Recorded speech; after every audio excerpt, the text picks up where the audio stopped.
Hai teman-teman, bertemu lagi dengan saya Benny Wetan di channel saya Sehat Minimalis.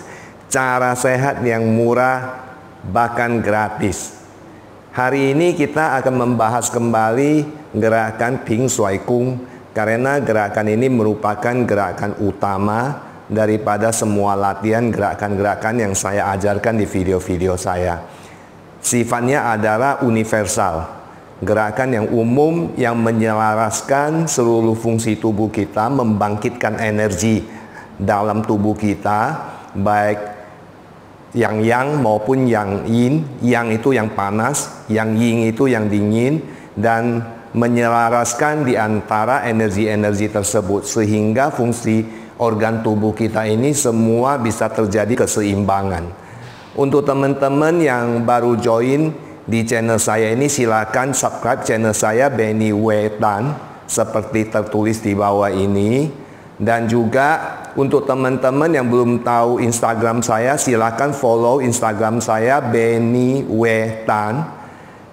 Dan di Instagram saya ini saya akan mulai berusaha untuk memberikan tips-tips pendek, karena untuk video di YouTube agak panjang, sehingga kadang-kadang untuk tip-tip pendek saya akan berikan di Instagram, mungkin berupa Instagram story gitu ya. Oke, teman-teman yang belum follow saya di Instagram silahkan follow.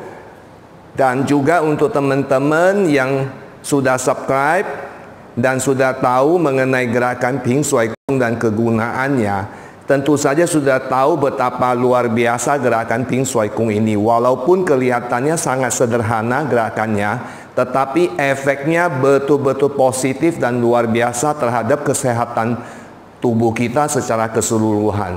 Asalkan tentu saja kita harus berlatih terus-menerus secara rutin dan disiplin seperti yang saya sering sebutkan.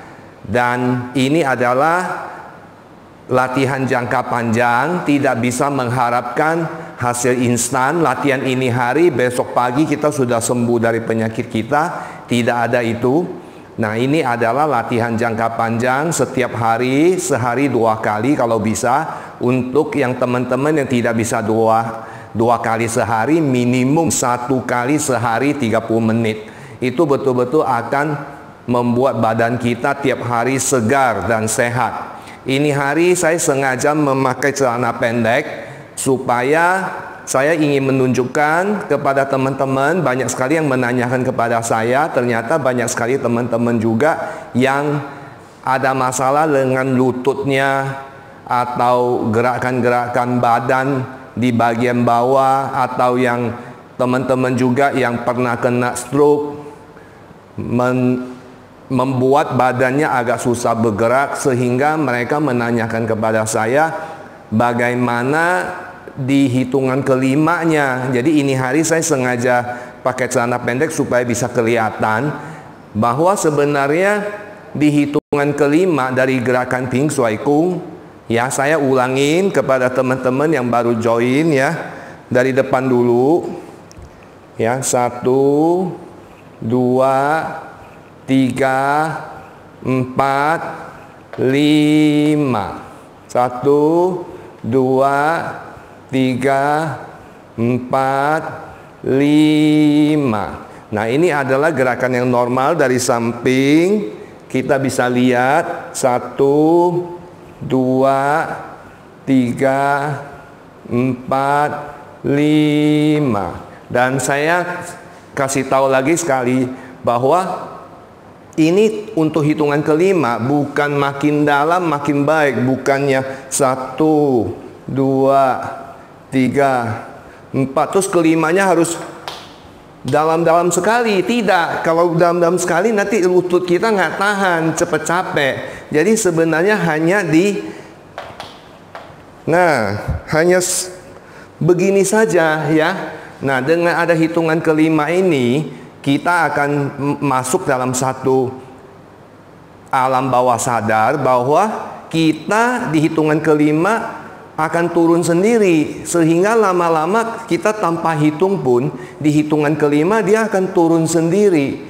Nah, itu yang akan menyebabkan timbulnya gelombang alfa dalam badan kita dan membangkitkan energi di dalam tubuh kita. Nah, ini yang sebenarnya banyak teman-teman menanyakan kepada saya juga, kenapa di hitungan kelima badan mesti turun? Kenapa tidak goyang terus saja begitu? Ya, kalau memang mau goyang terus saja, itu menjadi olahraga goyang tangan, itu boleh juga. Tapi efeknya tidak semaksimum kalau kita di Ping Shuai Kung di gerakan kelima ada turun ke bawah genjot 2 kali. Karena itu yang membuat kita masuk dalam gelombang alfa. Nah, untuk teman-teman yang memang kesulitan untuk melakukan gerakan kelima ini untuk genjot 2 kali, walaupun genjotnya juga tidak perlu dalam, boleh dilakukan hanya genjot sedikit saja. Contohnya ya, contohnya saya berdiri agak jauh supaya lebih kelihatan ya. Oke, ini mungkin udah lebih kelihatan lebih banyak ya, sampai ke lutut, sampai ke bawah lutut ya. Oke, ya. Nah, di sini bisa kelihatan bahwa 1, 2, 3, 4, 5. 1, 2, 3, 4, 5. Kelihatan kan goyang sedikit dari samping, kelihatan goyang sedikit saja. Jadi ini hanya walaupun kita tidak turun, tapi seperti ada genjotan sedikit saja, itu sudah cukup. Kalau untuk teman-teman yang memang kesulitan untuk turun lebih banyak, contohnya dari samping 1, 2, 3, 4, 5. Nah, ini kan cuma bergerak sedikit. Tapi kita dengan sendirinya, dengan ada hitungan ini, lama-lama kita akan masuk dalam alam bawah sadar dan dia hitung sendiri. Nah, seperti yang saya sering jelaskan di sesi tanya jawab di video-video saya juga, ataupun di komentar-komentar sering saya jawab juga, bahwa mulut selama melakukan gerakan Ping Shuai Kung harus tertutup. Dengan sendirinya tadi yang saya ajarkan ini, saya hitung 1, 2, 3, 4, ini hanya contoh saja. Tapi pada saat latihan, teman-teman mulutnya harus ditutup. Jadi hitung 1, 2, 3, 4, 5 itu dalam hati. Ya, dalam hati. Nah, saya sekarang hitung dalam hati.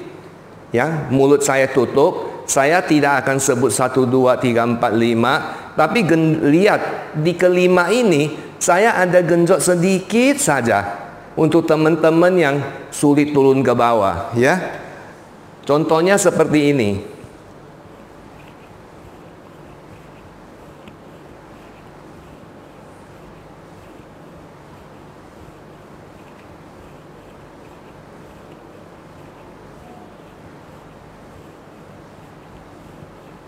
Kelihatan hanya goyang sedikit. Yang kelima. Dan waktu melakukannya jangan lupa yang selalu saya pesan, hati bergembira, wajah selalu tersenyum, ya, wajah tersenyum ya. Nah, kita dengan sendirinya kita akan selalu dalam sukacita, kita bergembira, kita senang. Sehingga ini juga merupakan terapi secara psikologi. Jadi kita juga bukan hanya sehat di fisik, tapi kita juga sehat secara batinia. Nah, kemudian ada teman-teman juga yang menanyakan kepada saya, Pak Benny, bagaimana saya ada kesulitan berdiri? Nah, kalau memang ada kesulitan berdiri, boleh tidak saya melakukannya sambil duduk? Jawabannya boleh, ya. Kenapa? Karena memang sudah tidak bisa berdiri. Jadi lakukanlah semaksimal mungkin yang memang teman-teman bisa. Nah, caranya gimana? Tentu tidak bisa duduk di kursi roda. Karena kalau duduk di kursi roda, kan sampingnya ada pegangan tangan. Dengan sendirinya kalau goyang tangan kan tidak bisa bebas. Nah, boleh dipindahkan dari kursi roda ke bangku. Atau kalau memang belum di kursi roda, duduklah di bangku yang tidak ada pegangan di samping. Nah, untuk lebih jelasnya mungkin saya ambil bangku ya. Teman-teman, sekarang saya duduk di bangku ya, khusus untuk teman-teman yang tidak bisa berdiri ya, kita dari bangku saja.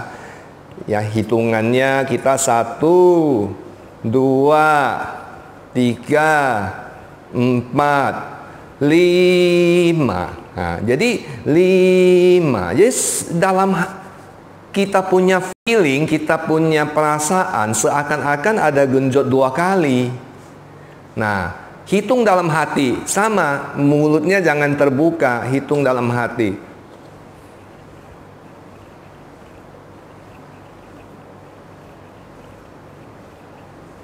Nah, jadi ada kelimanya, ada begitu dari samping ya, supaya jelas juga.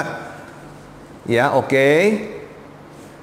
Saya sambil sebut 1, 2 ini ya. 1, 2, 3, 4, 5. 1, 2, 3, 4, 5.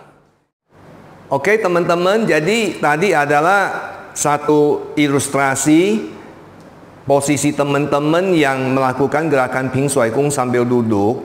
Dan juga kita sudah ada pengalaman juga bahwa ada teman-teman yang kena stroke, kemudian mulai dengan melakukan latihan dengan posisi duduk, lama-lama dia makin kuat dan dibantu berdiri. Dia lakukan 5 menit dulu, kemudian makin lama makin kuat, dan akhirnya dia hasilnya mulai menunjukkan bahwa dia mulai bisa berdiri dan goyang sendiri selama 5 menit. Kemudian dari situ baru berangsur-angsur dibangun, akhirnya bisa 10 menit dan selanjutnya. Jadi ini adalah latihan jangka panjang.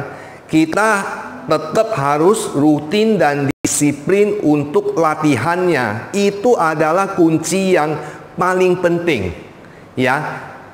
Dan teman-teman yang sudah subscribe, ya, itu tentu saja sudah sering latihan bersama saya selama mungkin 1 tahun belakangan ini. Ya, saya sendiri sudah latihan lebih dari 20 tahun. Dan untuk teman-teman yang baru join, tidak apa-apa, mulai dengan 2 kali 10 menit atau 2 kali 15 menit dulu. Kemudian setelah sanggup, baru waktunya ditambah menjadi 2 kali 17 menit atau 2 kali 18 menit dan selanjutnya sampai akhirnya sanggup melakukan 2 kali 30 menit per hari, ya, dan itu harus rutin. Menit ke-20 sampai dengan menit ke-30 adalah sangat penting, karena kalau kita lakukan secara langsung, ya, di menit ke-20 sampai 30 itu akan terjadi benar-benar memperbaiki semua organ tubuh kita, ya. Jadi kalau bisa tetap harus dilanjut. Banyak sekali komentar, bagaimana Pak Benny, saya pegal, saya sakit dan sebagainya. Nggak apa-apa, itu hanya di permulaan daripada latihan. Itu otot-ototnya lemah, lama tidak berolahraga, duduk saja. Jadi tentu saja otot-ototnya, urat sarafnya semua sudah lemah. Jadi kalau kita latihan, ya boleh mulai dengan 2 kali 10 menit, 2 kali 15 menit. Setelah sanggup diperpanjang. Nah, kalau kita sakit, kemudian kita berhenti seminggu, udah tidak sakit, kita mulai latihan lagi, sakit lagi. Jadi saya udah kasih tahu berkali-kali, jangan berhenti, tapi waktunya diperpendek. Nanti kalau memang udah sanggup, baru kita perpanjang lagi pelan-pelan, ya. Oke teman-teman, semoga semua bisa mengerti video ini hari dan bermanfaat untuk teman-teman semuanya, ya. Saya ulangin lagi, silakan follow saya punya Instastory juga, ya, Instagram seperti tertulis di bawah ini. Saya akan berusaha untuk sering-sering memberikan tips-tips pendek juga di Instastory saya. Oke, sampai bertemu di video berikutnya dan salam sehat selalu dari saya, Benny Wetan. Terima kasih.